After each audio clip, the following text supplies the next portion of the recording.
bahwa Pak Prabowo itu mewakili satu cara pandang kepemimpinan politik yang cocok dengan saya dalam pengertian satu bangsa yang ingin bangkit di tengah turbulensi karena krisis. Mantan aktivis reformasi 98. Di masa lalu, Budiman sebagai aktivis dan Prabowo sebagai tentara berada pada situasi berhadap-hadapan.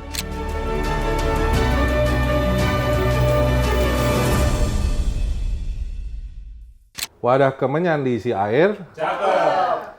Dituang nenek untuk bersenang-senang, cakep.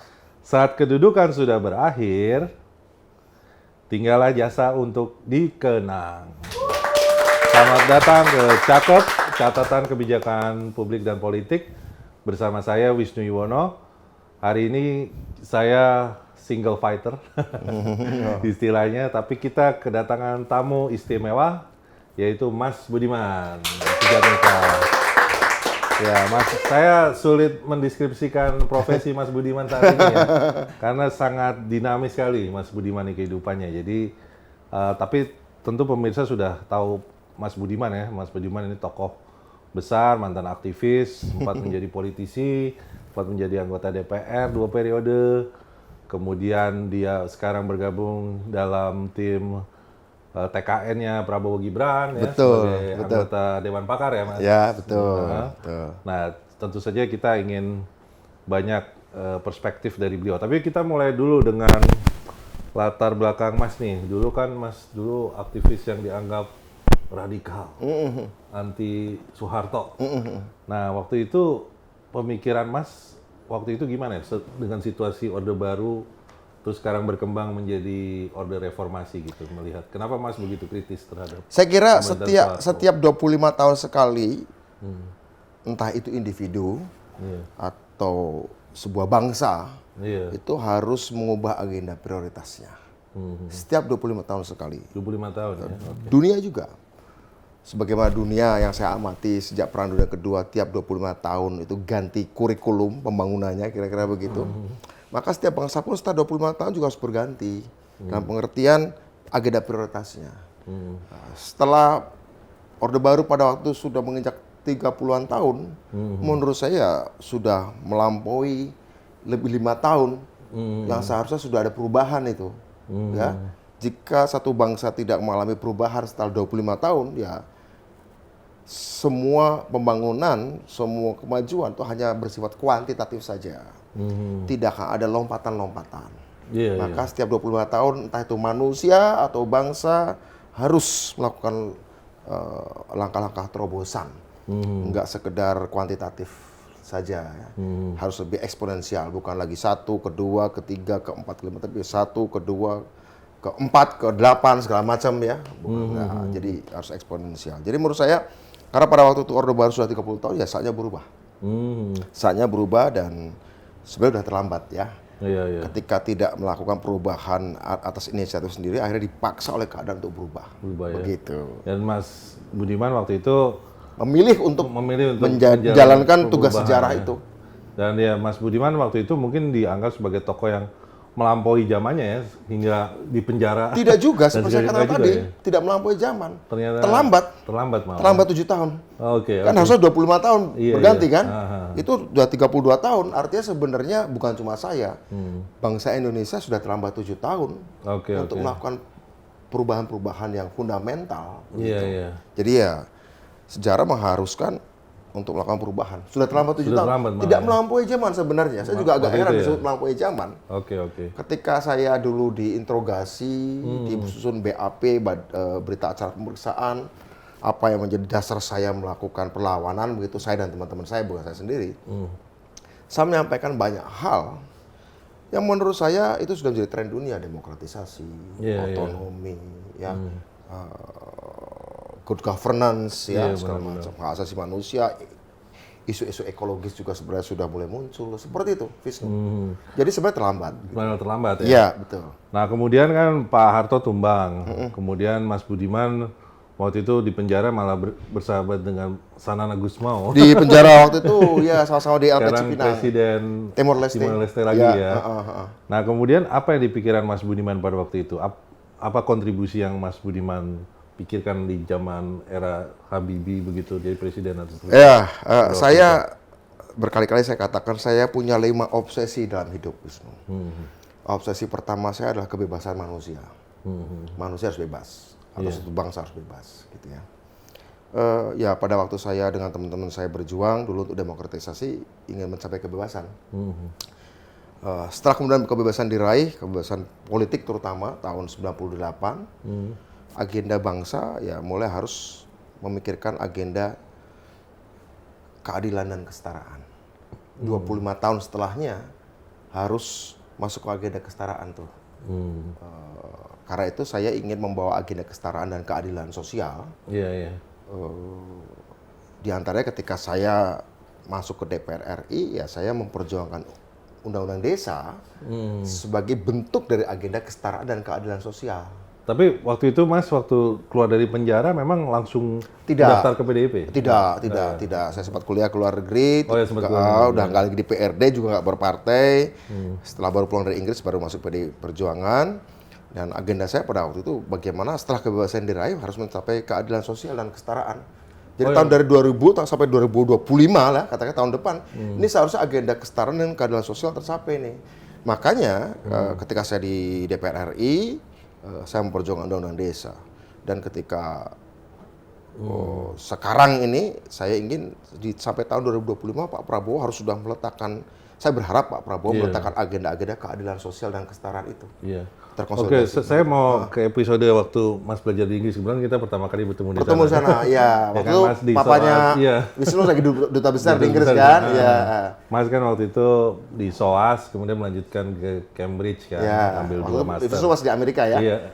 Nah, apa yang Mas pelajari dari masa pendidikan Mas di sekolah prestisius itu, dan akhirnya Mas aplikasikan ya dalam perjuangan Mas berikutnya, fase berikutnya, yaitu undang-undang yang saya pelajari sebenarnya ketika saya belajar di Inggris, saya tidak, agendanya saya sedang mempersiapkan agenda pasca keadilan itu.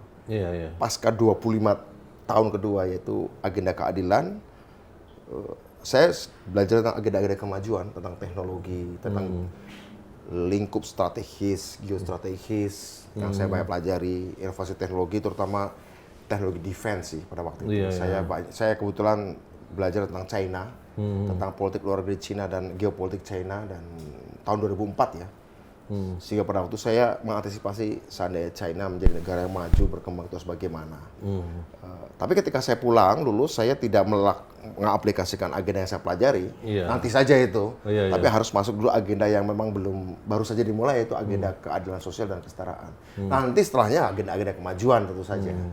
Oke. Nah, kemudian pulang, siapa yang mengajak pertama kali Mas masuk pada waktu saya dengan Pak almarhum Pak Taufik Kimas. Pak Taufik Kimas almarhum begitu. Waktu itu juga kebetulan PDI Perjuangan kan mau nyapres lagi Bu Mega ya. Ya, saya kemudian mendukung Bu Mega meskipun waktu itu kalah ya, pada Pilpres tahun 2004 begitu. Tapi kemudian saya tetap bersama PDI Perjuangan. Oke. Ya. Nah, kemudian apa pada akhirnya Mas memilih perjuangan agenda, tiba-tiba ada ide desa itu yang harus dikembangkan, harus diperjuangkan? Pertama-tama saya inspirasinya dari mana? Saya orang desa pertama-tama ya. Waktu saya kecil ya, saya melihat lingkungan sosial terdekat saya, kemiskinan, keterbelakangan. Sehingga ketika saya dulu jadi aktivis di UGM, saya selain mengorganisir mahasiswa untuk demo-demo gitu ya, saya banyak mengadvokasi petani. Di sekitar Jawa Tengah, di sekitar Jawa Timur, ya, saya banyak melakukan pembelaan terhadap petani yang tanahnya digusur. Jadi memang concern saya tentang keadilan sosial khususnya untuk masyarakat desa itu sejak awal, awal. Sehingga ketika saya ada kesempatan untuk menjadi DPR, diminta oleh partai PDI Perjuangan, saya berpikir apa ya agenda yang harus saya bawa seandainya saya jadi DPR. Kan menurut saya agak janggal kalau orang mau nyalon DPR, kampanyenya itu janji mau buat jembatan, bikin jalan. Menurut saya kan itu janjinya untuk eksekutif. Kalau seorang calon anggota legislatif janjinya harus buat undang-undang dong ya. Sehingga pada waktu saya menjadikan draft undang-undang desa sebagai bahan kampanye. Andai saya terpilih, saya ingin memperjuangkan draft ini sebagai undang-undang, begitu. Jadi itulah, jadi ketika saya masuk DPR, lama juga dulu mengadvokasi orang-orang desa, sehingga ketika saya punya kesempatan menjadi anggota dewan dan punya kewenangan membuat undang-undang, ya nggak usah nunggu waktu lama lagi. Undang-undang desa waktu itu tahun berapa ya? Jadi, akhirnya selesai disidangkan 2013. Terakhir, tapi sejak 2009 saya udah kampanye dan kita berjuang dengan banyak kelompok masyarakat desa. Waktu itu dari Parade Nusantara, kita demo besar-besaran. Saya bahkan ikut menggalang demonya untuk menekan DPR agar undang-undang itu goal, begitu ya. Mulai tahun 2010 sampai kemudian akhirnya dibentuk pansusnya di akhir 2012 jika tidak keliru. 2013 kemudian digolkan. Nah kemudian berarti kan Mas Budiman memperjuangkan selama jadi anggota DPR itu 10 tahun, berarti selama pemerintah SBY ya? 5 tahun pertama. 5 tahun pertama. 5 tahun pertama saya masuk DPR 2009, undang-undang desanya diundangkan 2014.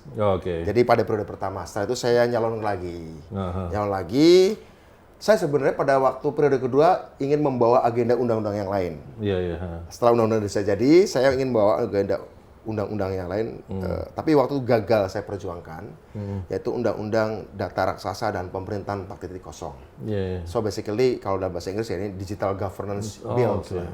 Jadi saya sebenarnya tahun 2018 sudah nyusun naskah akademik untuk saya ajukan ke Prolegnas, Program Legislasi Nasional, agar dimasukkan dalam agenda untuk dibahas undang-undang pemerintahan digital basically undang-undang pemerintahan digital. Tapi kemudian sampai saya berakhir anggota DPR 2019, sayang undang-undang itu gagal.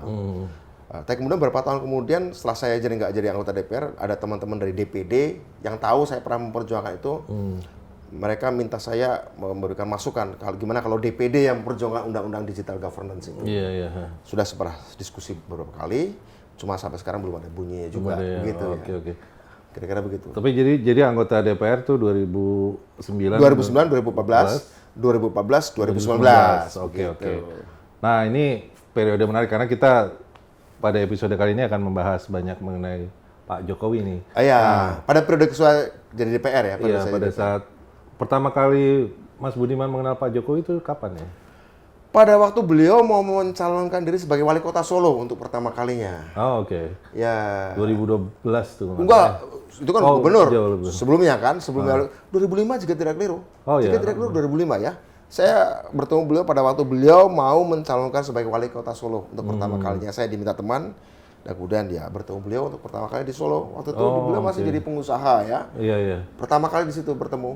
Jadi udah intens bahkan sebelum menjadi gubernur DKI ya, udah. Oke.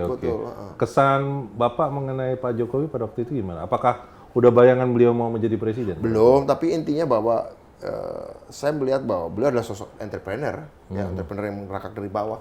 Dan menurut saya kebutuhan bangsa ini untuk memiliki pemimpin-pemimpin baik di level nasional maupun lokal yang punya jiwa entrepreneurship. Menurut saya ada kebutuhan itu. Dan kemudian beliau dari daerah ya, karena kebutuhan tadi saya katakan agenda-agenda kesetaraan, agenda-agenda keadilan sebagai prioritas setelah agenda kebebasan teraih di tahun 98. Jadi saya kira dengan Pak Jokowi bisalah saya titipkan minimal di kota Solo pada waktu itu karena beliau mau nyalon di wali kota Solo. Oke. Nah kemudian beliau kan tahu sendiri jadi presiden, jadi gubernur awalnya, jadi presiden, 2 periode. Apa yang membuat Mas Budiman beranggapan bahwa pada akhirnya beliau bisa menjadi presiden bahkan 2 periode? Ada kebutuhan di tahun 2014 menurut saya, Wisnu. Ada beberapa jenis kepemimpinan yang bangsa ini butuhkan. Menurut saya Pak Jokowi punya pendekatan yang ingin mendekatkan kekuasaan dengan masyarakat kebanyakan. Jadi pendekatan yang lebih populistik. Kita butuh pada waktu itu sosok-sosok yang populistik, yang hands on, yang turun, yang belusukan gitu ya. Karena pada waktu itu selama periode pemerintahan Pak SBY dengan gayanya memang beliau menjadi pemimpin yang punya watak intelektualis ya. Intelektualis kan agak berjarak, bukan berarti buruk, tapi pada waktu itu dibutuhkan. Tapi di 2014 setelah 10 tahun kita dipimpin oleh pemimpin yang punya karakter intelektualis, kita kemudian butuh pemimpin yang punya karakter populistik setelahnya. Iya. Harus seperti itu memang. Harus seperti Oke. itu ya. Sehingga pada waktu itu kemunculan Pak Jokowi menurut saya adalah memang timingnya tepat. Ibaratnya bangsa ini butuh pemimpin yang turun, menyentuh langsung begitu, hands on langsung. Begitu. Iya. Ya bahkan Mas Budiman kan jadi juru bicara Salah satunya ya. PKN juga ya pada waktu itu betul, kan. waktu itu. Nah maksud saya apa sih kesuksesan dari Pak Jokowi selama 10 tahun ini yang menurut Mas Budiman perlu masyarakat ingat ya? Get things done ya. Getting done ya. Menjalankan, mengeksekusi. Dan kemudian berani melakukan terobosan birokrasi, Iya. hambatan-hambatan birokrasi yang terlalu prosedural, ya kadang-kadang beliau berani melakukan terobosan. Soal BLT tentu saja yang paling baru adalah soal Undang-Undang Cipta Kerja yang coba memangkas birokratisme ya dalam proses perizinan segala macam.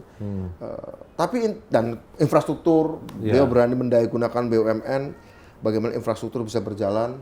Ya, jadi kalau dikatakan apa kesimpulan kata yang paling singkat, yang paling concise tentang Pak Jokowi adalah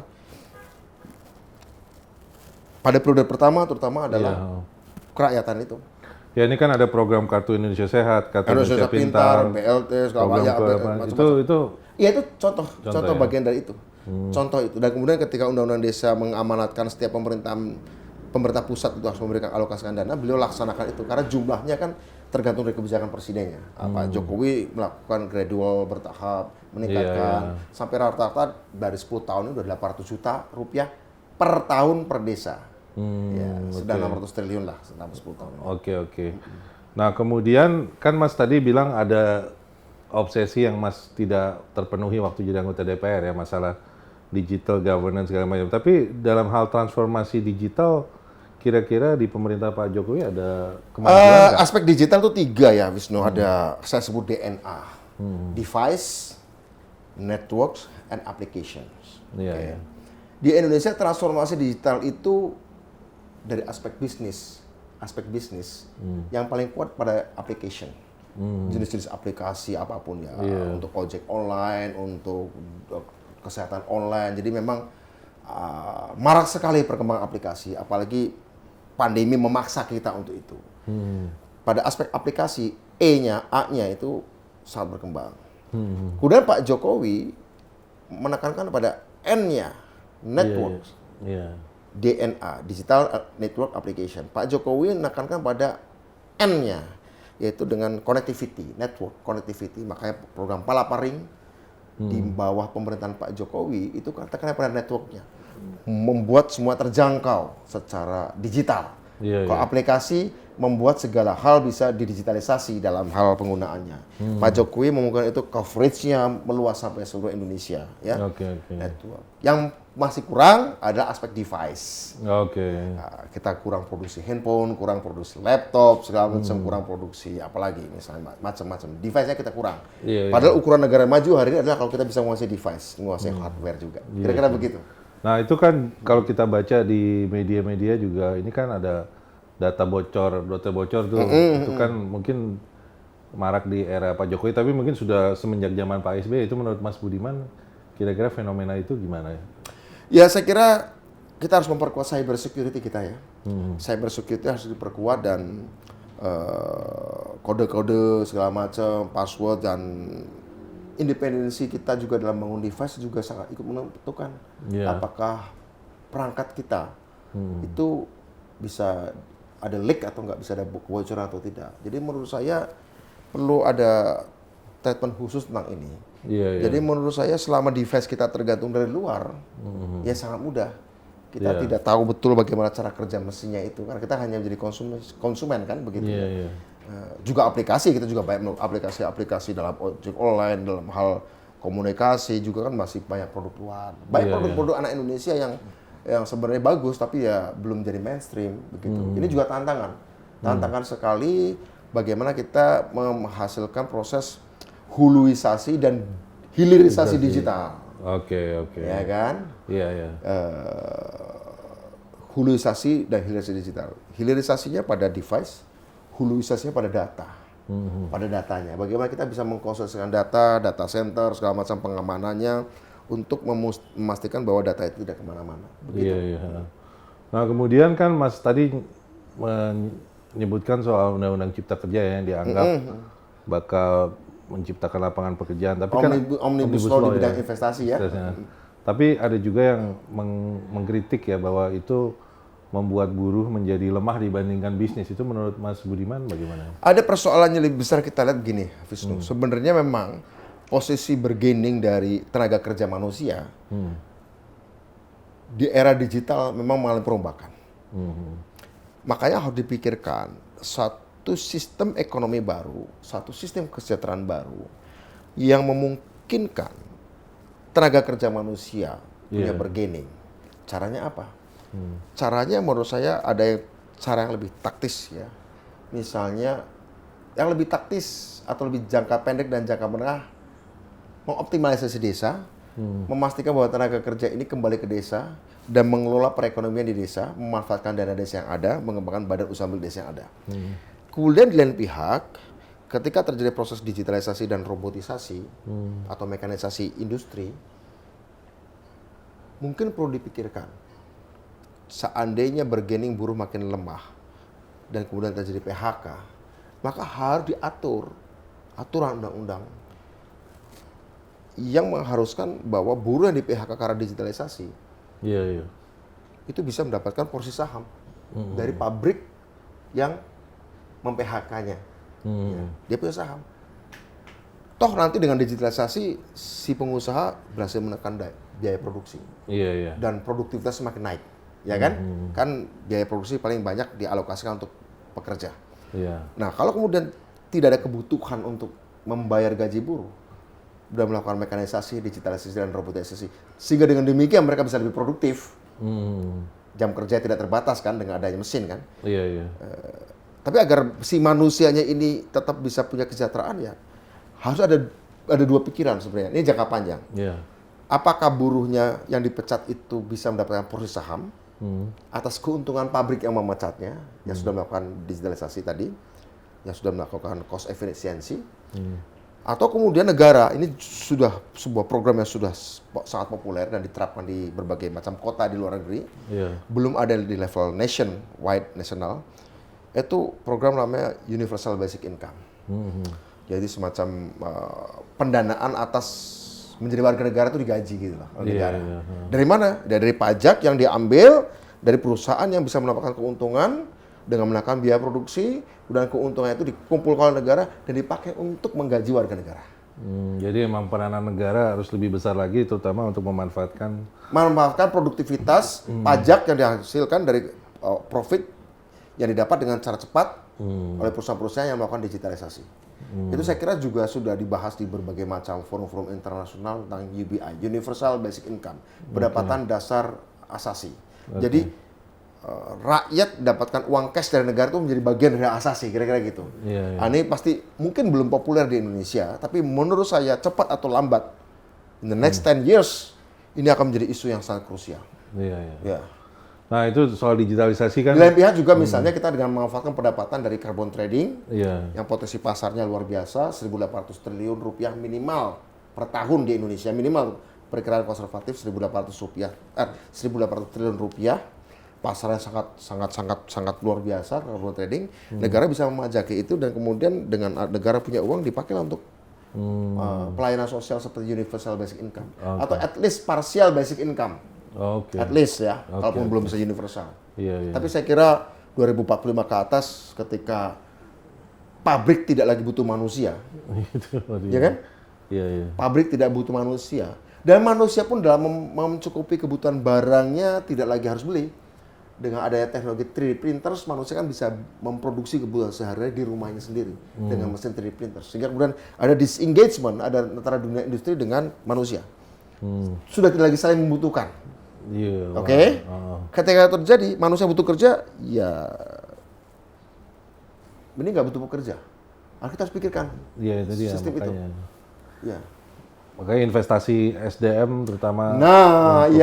Betul sekali. Sangat penting. Makanya saya berkali-kali di tim kampanye nasional dalam diskusi-diskusi, saya berharap Pak Prabowo, kalau Pak Jokowi dikenal dengan Omnibus Law investasi, Omnibus Law investasi untuk ya cipta kerja, saya berharap Pak Prabowo akan melahirkan 3 Omnibus Law yang sama-sama transformatif dan fundamental. Tapi sebelum ke sana, kita ke Jokowi dulu ya Pak ya? Ya. Nah ini periode kedua nih, kan waktu itu ada krisis global, pandemi ya, menimpa kita, kemudian Pak Jokowi menghadapi tantangan begitu besar ya, ekonomi Indonesia turun. Nah kira-kira apa yang Pak Jokowi berjasa ya sehingga akhirnya misalnya Indonesia bisa survive kan setidaknya hingga sekarang gitu. Alokasi dana desa yang terus-menerus diberikan oleh Pak Jokowi ditingkatkan, itu bisa menjadi bantalan bagi berbagai macam krisis. Dan ingat, fungsi bagaimana dana desa sebagian dialihkan, direfocusing untuk menangani krisis yang diakibatkan oleh pandemi, itu cukup membantu. Sebagian dana desa menjadi haknya desa oleh peraturan pemerintah dialihkan untuk menangani mereka, terutama di orang desa yang dipecat dari pekerjaannya atau kerja di kota terpaksa pulang ke desa. Nah dana desa itu sebagian banyak dipakai untuk itu ya. Jadi bagaimana dananya komunitas dipakai untuk menjadi safety net, jaring pengaman bagi baik orang-orang desa yang terkena dampaknya maupun orang-orang desa yang sudah bekerja di kota, pabriknya tutup atau toko tempat dia bekerja tutup, pulang ke desanya dan kemudian mereka tidak jatuh terjerembab ya, tapi ada safety net dari dana desa itu sangat berpengaruh ya. Jadi menyelamatkan Indonesia dari goncangan dan kemudian juga kebijakan Pak Jokowi untuk tidak melakukan lockdown ya, itu ternyata cukup cermat, sharp ya, sehingga tidak terlalu mematikan usaha yang ada, tapi juga Indonesia menjadi salah satu negara yang paling cepat pulih dari pandemi. Saya kira itu achievement yang luar biasa. Kita harus mengapresiasi itu. Dan kedua, achievement yang kedua adalah hilirisasi. Bagaimana Pak Jokowi berhasil meningkatkan pendapatan kita dari ekspor bahan-bahan jadi dari industri tambang. Itu menurut saya juga sebuah langkah yang berani meskipun dapat tantangan dari Uni Eropa misalnya seperti itu. Jadi menurut saya itu adalah hal yang paling mengesankan pada periode kedua beliau. Ya, bagaimana safety net, mengalihkan dana desa atau dana-dana yang lain, refocusing anggaran dari kementerian-kementerian lain untuk menangani pandemi, dan keberanian untuk melakukan hilirisasi. Iya. Yang menarik juga kan Pak Jokowi ini figur yang sangat populer ya. Kompas kemarin, bukan Kompas, indikator politik meriliskan survei ya, Pak Jokowi popularitasnya masih 75%. Nah, salah satu yang membuat beliau tetap populer adalah pengendalian inflasi selama ini. Menurut Mas Budiman bagaimana? Apa ya, saya kira salah satu indikator yang menyebabkan ya, Pak Jokowi populer? Pak Jokowi juga kan punya instrumen-instrumen di daerah. Tim pengendali inflasi daerah juga difungsikan oleh beliau, oleh pemerintah-pemerintah daerah. Saya kira pengalaman beliau sebagai mantan kepala daerah di Solo, wali kota, dan juga gubernur DKI cukup membekali beliau dengan pemahaman bagaimana peluang-peluang maupun strength, kekuatan yang dimiliki oleh pemerintah daerah untuk ikut terlibat dalam proses pengendalian inflasi ini. Saya kira itu. Iya, oke. Nah, kemudian Pak Budiman ini kan sekarang masuk dalam tim kampanye Prabowo ya. Iya, betul. Nah, tentu berhadapan dengan rivalnya gitu ya, sesama teman-teman mantan aktivis segala macam. Nah, menanggapi kritik-kritik misalnya soal politik dinasti segala macam itu bagaimana menurut saya kira kritik itu tidak ada yang berbahaya ya. Saya kira kritik setajam apapun selama dia tidak menyerukan pembunuhan atau kekerasan, it's okay. Itu bagian dari dinamika demokrasi. Tapi memang undang-undang kita memang secara hukum positif tidak melarang dinasti politik. Apakah secara etik atau tidak itu bisa diperdebatkan. Ya. Makanya mungkin perlu dipikirkan. Ada satu negara di Amerika Latin, saya lupa. Undang-undangnya mengatakan bahwa seseorang tidak boleh mencalonkan diri di jabatan publik dalam periode setelah atau selama orang tuanya menjadi pejabat. Itu ada. Keluarga yang punya hubungan satu derajat, entah ayah ibunya, anak-anaknya, kakak adiknya, itu nggak boleh itu. Ada undang-undang seperti itu.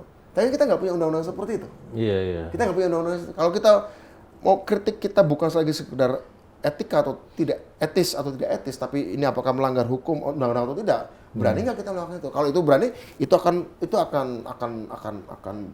efektif kritik itu. Jika tidak, memang hanya sekedar kritik etika, hanya kritik atas etika jalannya pemerintahan, kritik atas etika jalannya seorang sosok pejabat publik, begitu ya. Hanya sebatas etis, ya satu-satunya pengadilannya adalah ketika ada pemilihan. Ketika ada pemilihan kan, rakyat bersuara. Jika ada undang-undang positif yang dilanggar, ya itu bisa dihentikan segera, bisa dilarang segera kan begitu ya. Tapi kalau misalnya yang dilanggar hanya secara etika karena hukum positifnya tidak melarang itu, ya paling pengadilannya, hukumannya adalah pada saat pemilu. Tapi masalahnya kita tahu bahwa dalam 2024 anaknya Pak Jokowi kan jadi wakil presidennya Pak Prabowo. Toh dapat menang juga begitu ya. Artinya sebagian masyarakat mungkin masih bisa menerima hal itu. Bisa jadi karena memang undang-undangnya tidak melarang. Kira-kira begitu. Jadi ini lebih kompleks memang. Ada nggak kita keberanian ke arah sana? Kita dulu salah satu tuntutan kita dalam reformasi 98 KKN. Undang-undang Tipikor sudah ada. Ya, kolusi juga bisa masuk dalam itu. Nepotisme itu nggak ada sebenarnya undang-undang melarang itu. Itu yang kita apa? Oke. Ada nggak undang-undang nepotisme yang saya contohkan di salah satu negara Amerika Latin jika tidak salah Paraguay atau apa atau salah satu negara kecil sih, melarang keluarga yang hubungan satu derajat itu mencalonkan diri pada periode setelah keluarganya menjabat, minimal satu periode, begitu. Nah kita nggak punya undang-undang itu. Punya. Ya. Nah oke. Nah kemudian Mas Budiman kan pada waktu itu keluar atau dipecat? Dipecat. Nah itu apa Mas Budiman udah mengantisipasi bahwa pada akhirnya Pak Prabowo akan unggul pada waktu itu? Enggak, saya tidak pakai hitung-hitungan kuantitatif Wisnu, bahwa beliau akan menang. Waktu itu kan Pak Prabowo dan Mas Ganjar masih bersaing masih kejar-kejaran dalam survei. Saya tidak. Saya karena melihat di tahun 2024 Indonesia punya tinggal 1 tahun lagi untuk menuntaskan agenda kesetaraan dan keadilan. Sebagai agenda 25 tahun setelah agenda kebebasan tahun 1998. Di lain pihak, beyond itu, di tahun 2026, 27, 28, 29, Indonesia harus mengejar agenda kemajuan. Tapi keadilan diselesaikan dulu nih. Nah, ketika saya dengar Pak Prabowo punya isu yang menurut saya agenda keadilan dan agenda kemajuan sama-sama ditampung oleh isu ini, yaitu pemberian makan gratis. Satu itu keadilan untuk banyak orang miskin yang tidak bisa sarapan, anak-anak sekolah terutama, ibu-ibu hamil yang tidak dapat asupan gizi yang baik. Agenda keadilan itu ya, ada agenda aspek populisme, tapi juga ada agenda kemajuan di dalamnya, yaitu menyiapkan sumber daya manusia Indonesia sejak dalam janinnya. Karena ada program makan bergizi gratis untuk ibu-ibu hamil dan juga untuk anak-anak sekolah kan. Artinya itu kan menyiapkan sumber daya manusia untuk menyongsong era kemajuan. 25 tahun kedua nih. 25 tahun setelah keadilan, setelah sebelumnya kebebasan, kita harus kejar. Ya kan? Jadi ada aspek program beliau makan bergizi gratis, ada aspek keadilan dan aspek kemajuan di situ ya. Tapi sebenarnya kalau mau disebut Wisnu, dan itu saya sampaikan pada Pak Prabowo juga dan beberapa kali saya sampaikan, ada satu ide alasan utama kenapa saya mendukung Pak Prabowo. Terlepas beliau menang atau tidak. Waktu itu belum nggak tahu ya? Nggak tahu. Bahkan kita nggak tahu ada inside info. Nggak ada. Prabowo. Sebenarnya aja. Agenda kedua adalah, dan ini sebenarnya bukan agenda kedua, agenda pertama bagi saya. Perkembangan geopolitik. Perkembangan geopolitik. Karena begini Wisnu, saya melihat ada pola berulang setiap 100 tahun sekali di dunia. Jika suatu masyarakat dunia mengalami pandemi, kemudian mengalami revolusi industri, nggak lama pasti terjadi perang besar. Di awal abad 20 ada pandemi flu Spanyol, ada revolusi industri kedua yang dipicu oleh teknologi listrik, dan ada perang dunia I, dan biasa diikuti Great Depression. Awal abad 20 tuh. Nah sekarang kita pandemi sudah, revolusi industri keempat sudah. Dan udah mulai muncul nih perang negara besar. Perang negara besar, bukan perang negara acak-acak. Ya Rusia, Ukraina, segala macam udah besar kan. Ya sudah. Directly, indirectly kan sebenarnya NATO udah terlibat perang. Ini kok seperti pengulangan 100 tahun yang lalu. Di saat seperti itu, satu komunitas, entah itu bangsa merdeka atau bangsa jajahan pada waktu itu di Hindia Belanda, butuh pemimpin-pemimpin yang paham dua hal. Paham ruang dan waktu. Paham ruang geopolitik dan paham waktu sejarah, timing. Nah, kita butuh pemimpin-pemimpin yang paham geopolitik dan paham history. Ya, geopolitik paham ruang geografi dunia, dan paham pada tahap apa sekarang Indonesia berada dalam lintasan sejarahnya. Nah, kita butuh pemimpin punya geopolitical awareness dan historical sensitivity. Ya, saya melihat pada Pak Prabowo punya kapasitas itu. Dan ketika saya pertama kali bertemu beliau tanggal 16 Juli tahun 2023 di rumahnya, ya kita bicara geopolitik. Ngomong 2024, tapi sebenarnya kita bicara tentang geopolitik, bicara sejarah. Kita butuh pemimpin-pemimpin yang punya karakter strategis. Bukan lagi populistik, tapi strategis. Waktu itu ya. Ya, kita butuh pemimpin-pemimpin strategis di era yang tadi ada faktor-faktor pandemi, revolusi industri, dan konflik-konflik besar. Begitu. Dan setelah itu kan, setelah Pilpres kan sudah terlihat ya bahwa Pak Prabowo berkat support Pak Jokowi. Oh ya, tentu saja.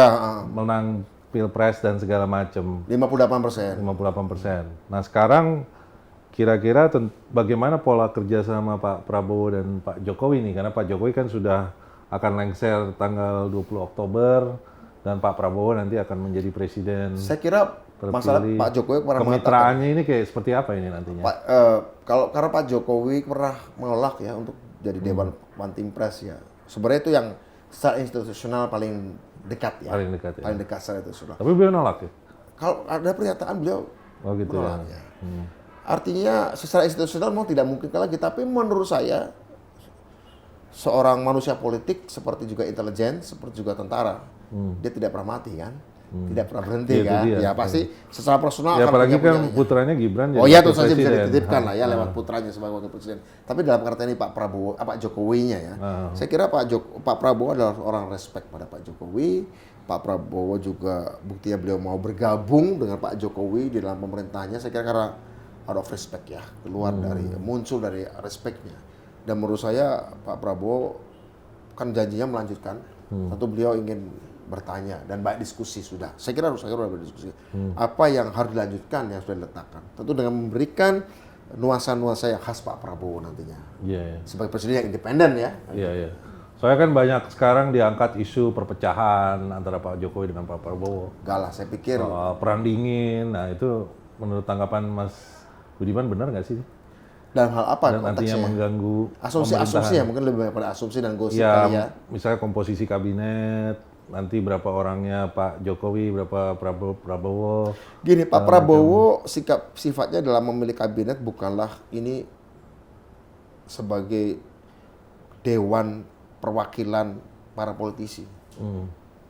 Beliau tidak mengatakan Golkar akan ngirim wakil siapa, Pak Jokowi ngirim wakil siapa, bukan dalam pengertian itu. Semuanya adalah pembantu presiden.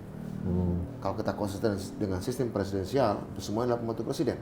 Harus melayani kerjanya presiden, begitu ya. Bahwa Pak Prabowo berdiskonsultasi pasti iya. Saya yakin beliau berkonsultasi dengan Pak Jokowi. Tapi tentu saja Pak Prabowo lah yang menjadi penentu akhir. Gitu. Baik, pertanyaan terakhir, harapan apa Mas Budiman terhadap pemerintahan Prabowo ke depannya? Tadi Mas Budiman bilang ada 4 omnibus law. Saya saya berharap akan ada omnibus law dalam sumber daya manusia. Kenapa itu? Ya, seperti saya katakan tadi, kita ini harus mengejar agenda kemajuan mulai tahun 2026, agenda kemajuan. Agenda keadilan harus mulai diletakkan dasarnya di 2025. Pak Prabowo sudah mulainya, akan mulai dengan program perumahan, program makan bergizi, kedaulatan pangan. Agenda kemajuan, saya kira sumber daya manusia kita harus lebih baik dipacu, ditingkatkan ya. Bukan soal IQ-nya ya, tapi juga emotional quotient-nya juga harus mulai ditingkatkan. Menyangkut nanti soal pendidikan di situ. Jadi bagian perombakan sistem pendidikan kita. Sistem pendidikan kita harus baik dirombak. Kedua, omnibus law tentang digital governance. Pemerintahan digital harus ada. Yang ketiga, saya harap pada omnibus law tentang pertahanan. Nah, kenapa nih pertahanan ini? Ya, seperti saya katakan tadi, Indonesia ini negara yang besar, sangat luas, pulaunya banyak, penduduknya banyak, ya, punya sejarah yang luar biasa. Kita ini negara yang sistemnya liberal demokrasinya. Sumber daya alamnya luar biasa. Tapi sumber daya manusia pas-pasan. Tidak punya senjata nuklir. Oke. Negara seperti ini tuh kayak anaknya orang kaya. Tapi agak on. Uangnya banyak, jalan-jalan, nggak bawa beceng, nggak bawa apa-apa. Pasti diborotin teman-temannya. Iya. Nah, itu Indonesia tuh. Saya harap Pak Prabowo merawat anak orang kaya Indonesia ini, sumber daya alamnya kaya, dipinterin jangan dikasih beceng juga gitu. Ya, pertahanan kita kuat. Dikasih beceng lu kemana-mana dan ganggu lu lawan dong, kira-kira gitu. Iya. Baik, saya rasa sudah begitu banyak perspektif yang disampaikan oleh Mas Budiman terhadap pencapaian Pak Jokowi ya selama 10 tahun dan tentu juga perspektif beliau tentang format kerjasama Pak Prabowo dan Pak Jokowi ke depannya serta harapan beliau ya terhadap pemerintahan Prabowo ke depannya. Saya rasa saya cukupkan episode ini. Jangan lupa untuk tetap subscribe di YouTube TV One News. Sampai jumpa pemirsa di episode berikutnya. Sampai jumpa. Sampai jumpa.